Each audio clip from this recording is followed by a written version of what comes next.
자, 다음은요. 공수처법. 어제 국회에서 이제 최종 통과를 했습니다. 그 내용 좀 짚어보겠습니다. 두 가지 기사를 준비했습니다. 여당의 시각, 야당의 시각 각각 담고 있습니다. 공수처법 통과에 민주당 환호, 그리고 기념 촬영. 추미애 장관은 웃음을 띄었다. 이렇게 돼 있습니다. 반면 야당은 뭐 독재는 독재로 망하다. 뭐 이게 격양 때 목소 나왔고요. 그리고 뭐 표결에 불참한 여당 의원도 좀 있었습니다. 이렇게 주목을 좀 받았죠. 그리고 어제는 이제 국정원법을 놓고 필리버스터에 돌입을 했다. 이 필리버스터 계속 진행 중입니다. 다음 기사 보겠습니다. 자, 국민의힘 내에서 나온 건데 말폭탄이라고 이제 설명이 되어 있습니다. 말폭탄을 쏟아냈다. 차라리 계엄하라. 국민 개돼지로 보냐. 말폭탄이군요. 진짜 말폭탄. 야당 강하게 반발했어요. 공수처법 위헌 소송 제기 뭐 이런 얘기 나오고요. 안철수 국민의당 대표 문정권 독재 선을 넘었다. 그리고 또 여야 의원들까지 또 이 거친 소리들 주고받는 모습이 좀 있었습니다. 자, 그럼요. 이와 관련해서 어제 국회 모습 확인해 보겠습니다. 천벌받을 독재 정당 하늘도 분노한다. 고위공직자 범죄수사처 설치 및 운영에 관한 법률 일부 개정 법률안 대안에 대하여 투표해 주시기 바랍니다.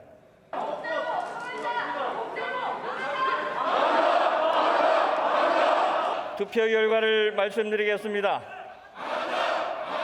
최석 287인 중 찬성 187인, 반대 99인, 기권 1인으로서 고위공직자 범죄수사처 설치 및 운영에 관한 법률 일부 개정 법률안 대안은 가결되었음을 선포합니다.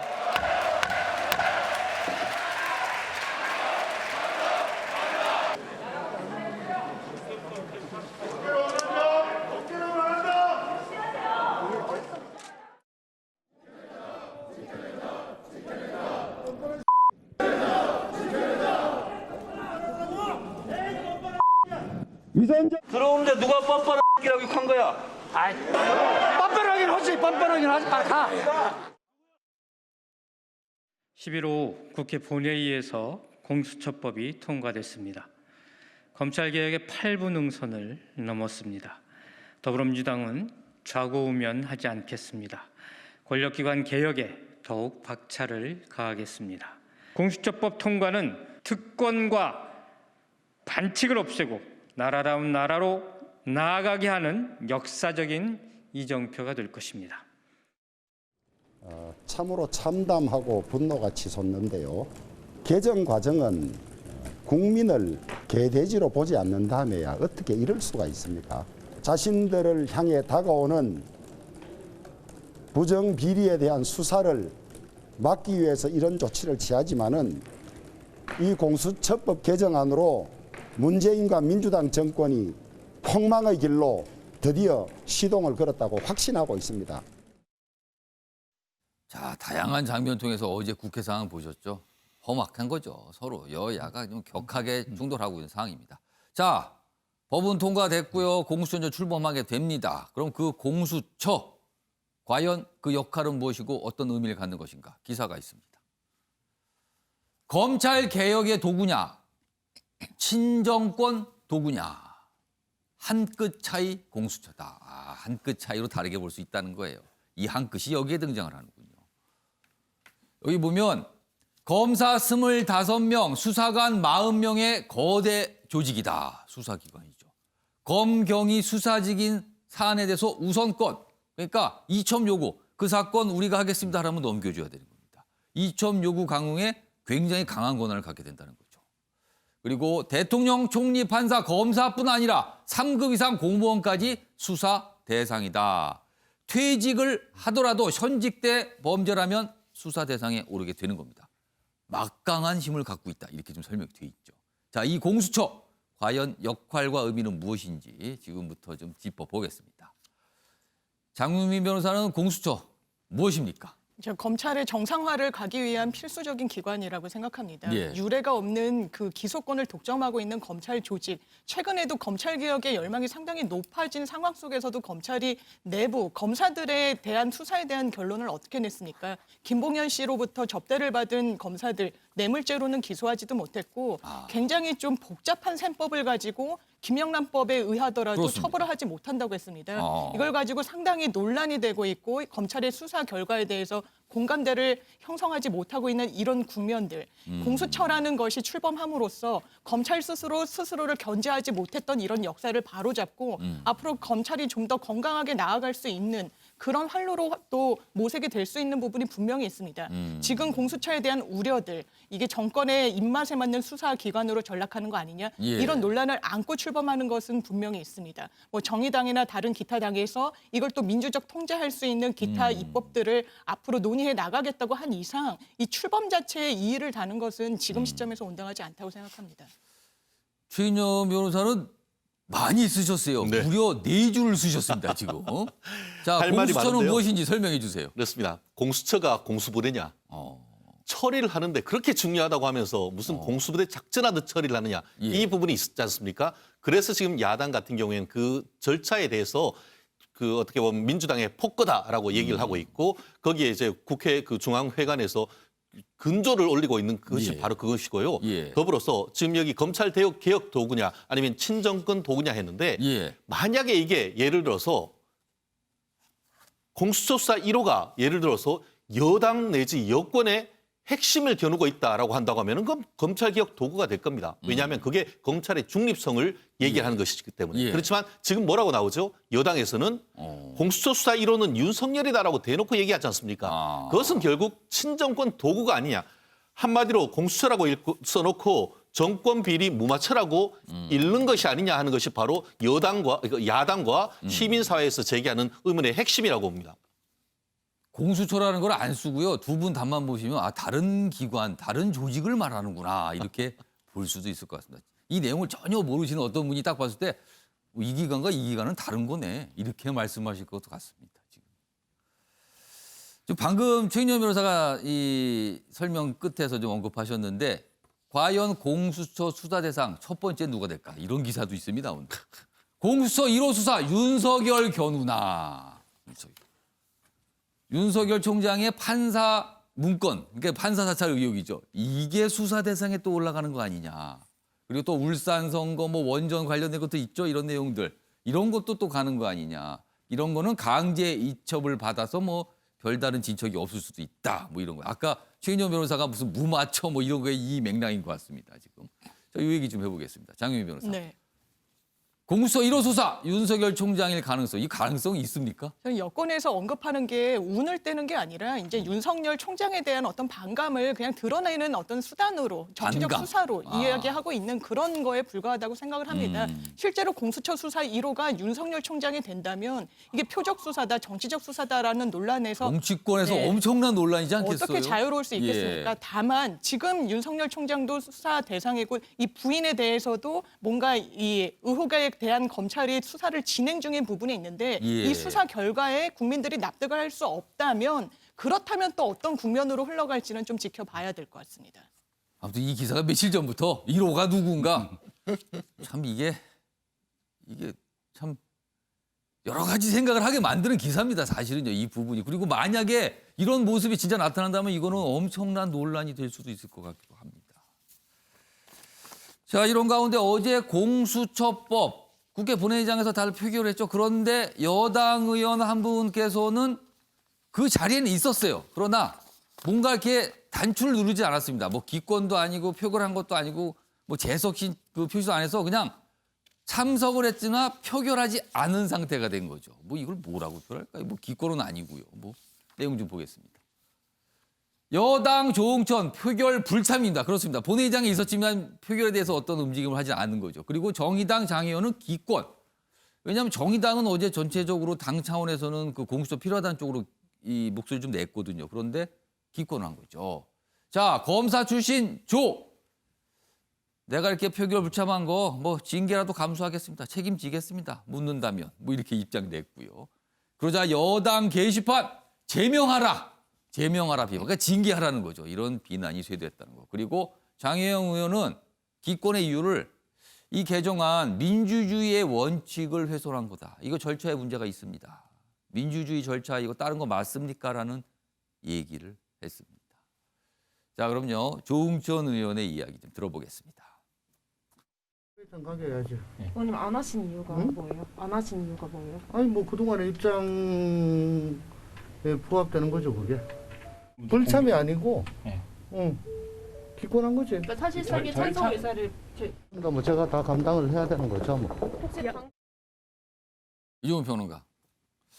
이거 지금 이 여당 민주당 이 당원 게시판이죠. 뭐 제명하라 엄청난 지금 비난인 거예요. 뭐 이럴 경우에 이제 막 문자 이른바 이제 문자 폭탄도 막 가고 그러는데 민주당에서 또 어떤 징계 절차 이런 거 밟을 가능성이 있을까요? 뭐 그럴 수도 있겠죠. 그런데 저는 이게 좀 정상이냐 이런 생각을 좀 하게 돼요. 그러니까 왜 조응천 의원밖에 없느냐. 아, 왜 한 명밖에 없는가 예, 이게 저는 오히려 정상이 아니라고 그 보시는 문제를 거예요? 제기하고 싶어요. 그러니까 이번에 이제 공수처법 관련해서 공수처의 뭐 합당성 그 여부를 떠나서 이번에 그 통과시킨 공수처법 개정안은 굉장히 문제가 많다.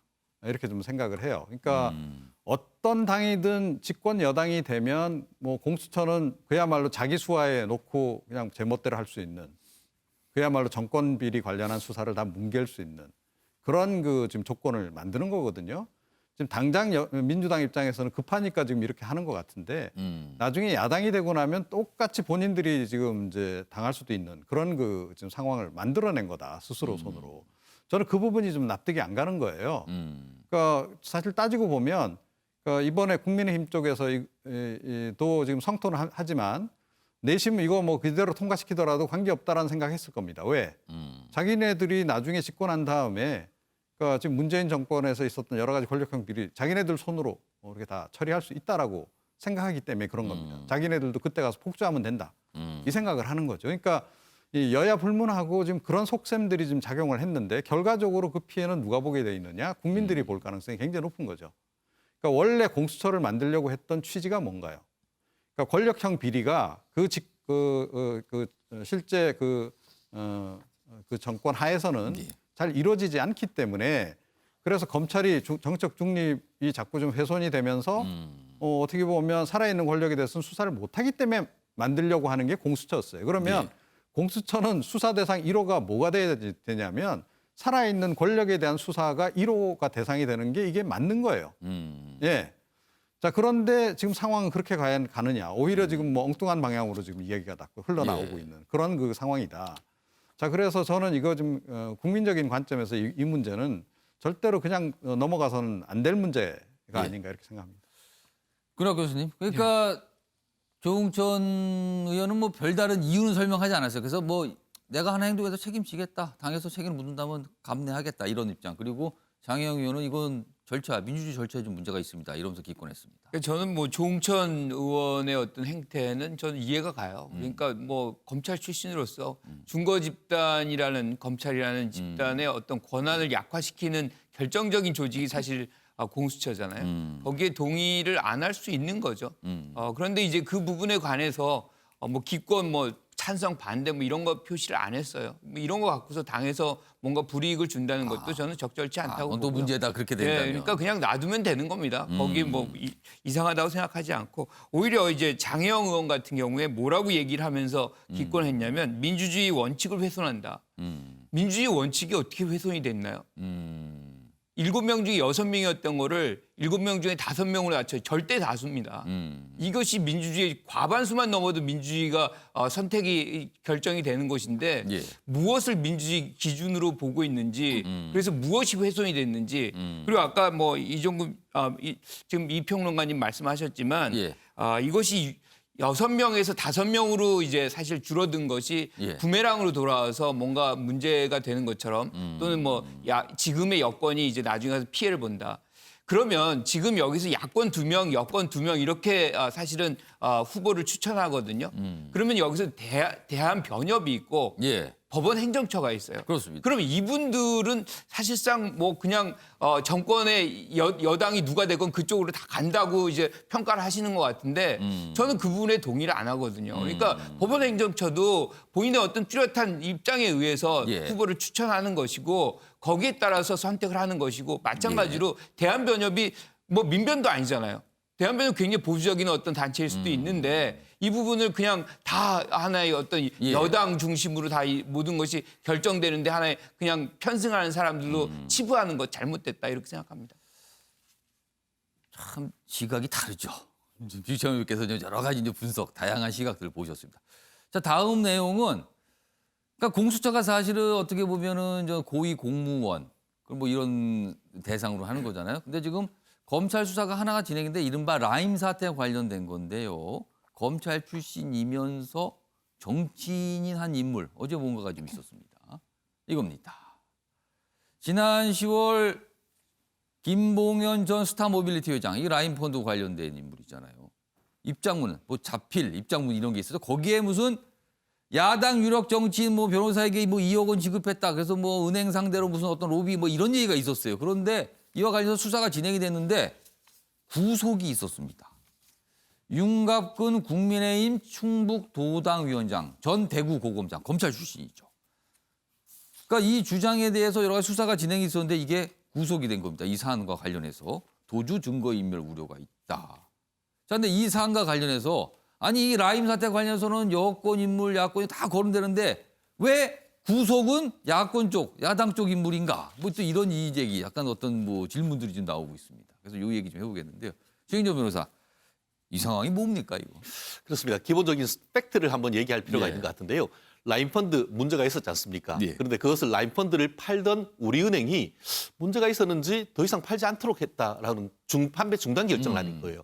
그러니까 이제 라임에서 어떻게든 이게 판매 재개를 해야 될 것 같으니까. 그 중단을 좀 풀고 싶었다. 그렇죠. 그렇기 때문에 그런 취지에서 이번 그 구속영장은 그와 같은 어떤 그 금융기관의 업무와 관련되는 것과 관련해서 알선과 관련해서 수억 원의 돈을 받고 이와 같은 그 우리은행에 가서 뭔가 판매 역할을 한 거 재개할 수 아니냐. 있도록 로비를 했다. 이 명목으로 지금 해서 구속영장이 발부된 겁니다. 예. 결국 특정 경제범죄 가중처벌법상의 어떤 그 금융기관의 업무와 관련된 알선을 하고 돈을 받았다라는 명목으로 구속이 됐는데요. 일단 뭐 범죄에 소명이 됐다고 하지만 지금 그 윤갑근 그 변호사 측 같은 경우에는 예. 나는 그건 정상적인 법률 자문을 했다. 한마디로 정상적인 자문료를 받은 것이다. 그렇죠. 결국 그 지금 그 검찰 같은 경우에는 정치인으로서 금융기관에 알선을 했다라고 보는 반면에 예. 나는 변호사로서 정당한 어떤 법률적인 대리 업무를 했다라고 해서 아마 지금 유무죄를 앞으로 치열하게 다툴 가능성이 있는데요. 예. 어쨌든 간에 법원으로서는 그 특경가법상의 알선 수재에 대해서 일단 혐의를 인정했다는 점에서 그 야당으로서는 상당히 뼈아픈 그런 부분입니다. 다만 그럼에도 불구하고 이 살아있는 실세 측에 대해서는 한마디로 구속영장 청구하는 게 제로인 반면에 지금 야당 정치인에 대해서 그것도 법조인에 대해서 구속영장을 청구하는 것이 형평에 맞느냐 이런 지금 비판이 있는데요. 검찰이 향후 이 부분에 대해서 정말 여야 가리지 않고 제대로 수사를 해야 된다고 보는 것이 저는 저 개인적인 시각입니다. 그 이게 어제 밤에 이제 영장 청구했다는 내용이 있고 오늘 새벽에 이런 내용이 또 알려졌습니다.